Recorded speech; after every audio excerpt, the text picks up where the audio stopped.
I just called my sister. I was like, hello, I got the visa. My sister was like, yay!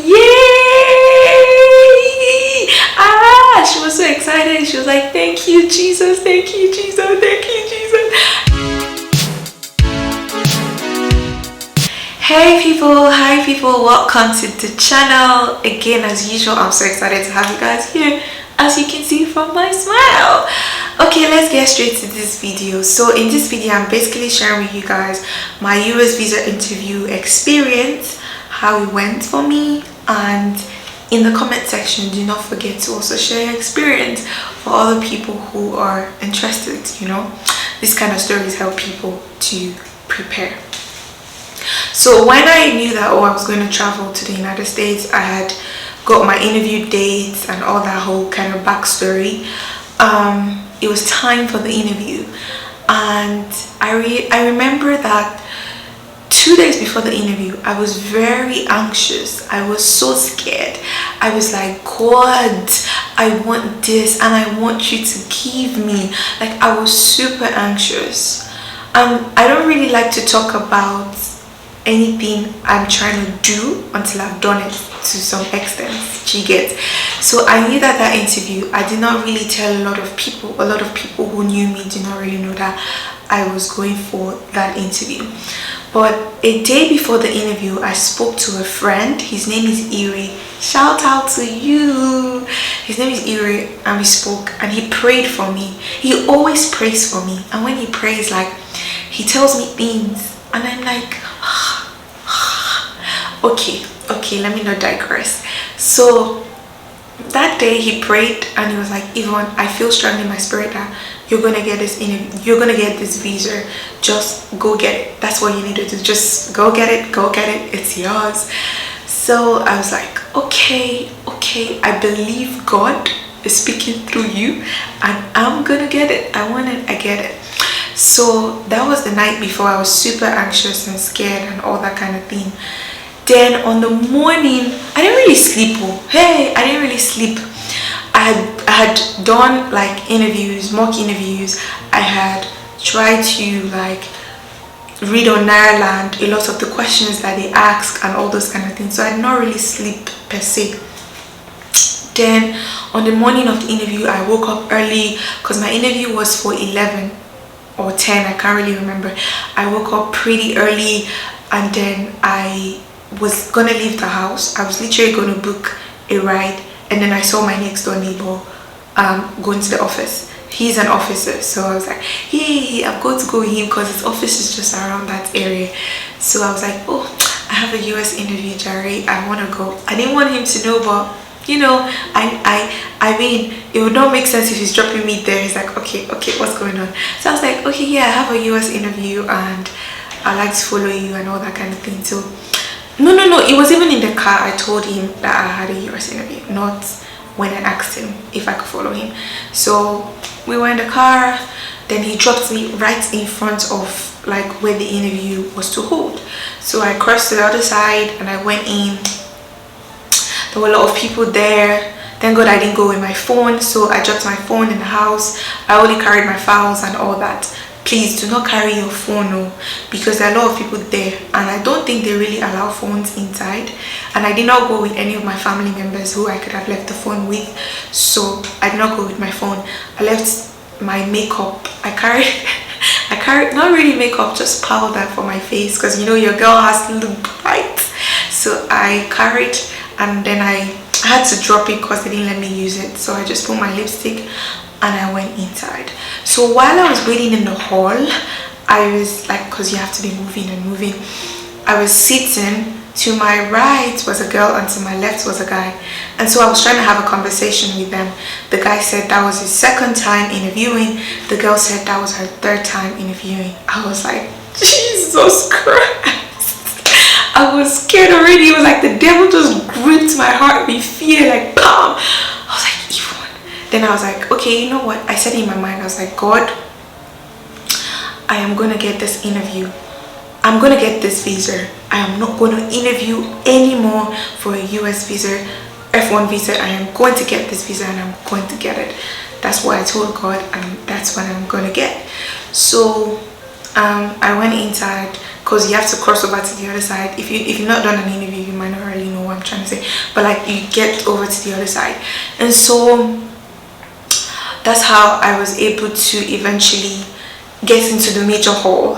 And goodness of God, there were people on the line going like this, going like that, and you hear people's experiences. Or you hear when they tell someone like they're not giving them the visa. You hear when people are talking about why they need the visa and they still will not give them the visa. I was like, what's going on? What's going on?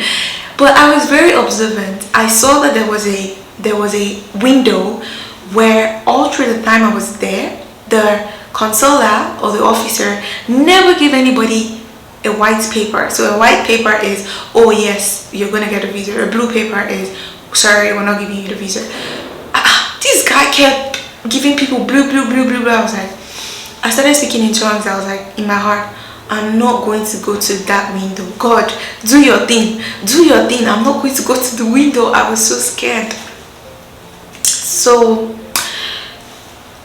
when it was almost getting to my turn, there were two guys ahead of me. One of them was rejected a visa.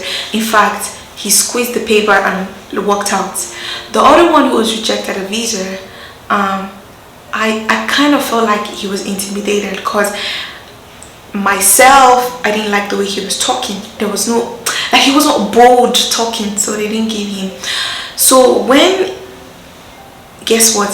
When I was going to go to that window where I told God I don't want to be at that window, someone just came, and those monitoring guys just came, and I was like, oh, let this guy go, like let this person, because I think the person couldn't stand for long again. So like, oh, let this person go. Oh, that's how the person went, and straight up I just went to the window in front of me. I was like, God. That's how I would have got to that window where that one was rejecting people. No. So I went to the one in front of me, and then the guy asked me questions. He was like, he asked me to give him my passport and everything. I gave to him. Then he asked me questions. He was like, oh, why the United States? I told him. Was like, why this university? I told him. He was like, oh, what are you looking at having to do your thesis in? I told him tentatively. I told him. He was like, who are you looking to work with when you get there? I told him the name of my advisor. Then he was like, okay, I see that you have certain proof of funds here. Who's covering up for that? I told him. He was like, oh, what are your plans after your master's? I told him straight up. I told him the answer, and that's the answer you all know, right? So I told him that, and he was like, and then he looked at me. Pretty much when I got there, when I got straight to the guy, I realized that anxiety just held me again. But I told myself, I was like, Yvonne, you want it, you get it. So I just like got in the game, and so I answered all the questions, and he looked at me. He was like, I'm gonna give you the visa. So he gave me the blue paper, and he was like, oh, everything he said, as he gave me the white paper, as he gave me the white paper, like everything he said, I did not hear again. I was so excited. And then he was with my passport. So I came out, but like I said, I didn't go on my phone, but I was so excited. I could not wait to get home. I just picked up, like there was someone along the roadside.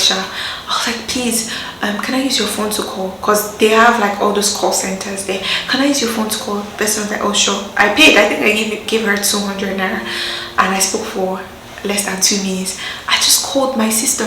I was like, hello, I got a visa. Like, you know when you're so excited that you're calm. Like you're calm. That's how I was. I just called my sister. I was like, hello, I got the visa. My sister was like, yay! She was so excited. She was like, thank you, Jesus. Like, it made my heart melt. It made me feel like, oh my God, my sister was the best for me. I know she was the best for me. She always wants the best for me. But that moment meant a lot to me. Every time I recall that moment, I remember it. It makes me tear. Like, it makes me want to cry, because I'm like, yeah, that's my sister. That is my sister. You know, that's my sister. Like, I was so excited. And then I think I waited for about a week or 5 days before I got the mail that I could come get my passport with my visa stamped from the DHL office, and that's what I did. And I got the visa on a Tuesday. I traveled on a Thursday because it was such a such a rush, to be honest. And yeah, that's my visa experience. I think that interview was less than 5 minutes, to be honest. It was. So again, I have a video somewhere here where I told you guys about like how to ace your US visa interview. If you've not watched it, you can watch it. If I've not posted this, by the time I post this, you check again, you're gonna find it. So guys, that is my US visa interview experience. It's just as simple and cool as that. And I bless God and I thank God for this opportunity that He has given to me. And this is me saying a prayer to you watching and to anyone who wants God to help them in their visa interview experience. I pray that God is with you, that God helps you, God favors you, and you find favor in the sight of your interviewer or your consoler or the officer who's going to interview you. I pray that God be with you and God guides you, and you'll come back to this video to testify of the goodness of God, because you're gonna get it. Thank you guys for watching. As usual, I like to give my viewers kisses all the time, so I hope to see you in my next video. Kisses. Thank you guys for watching. Peace. I said peace and I did thumbs up. Peace, actually. See you guys. Bye.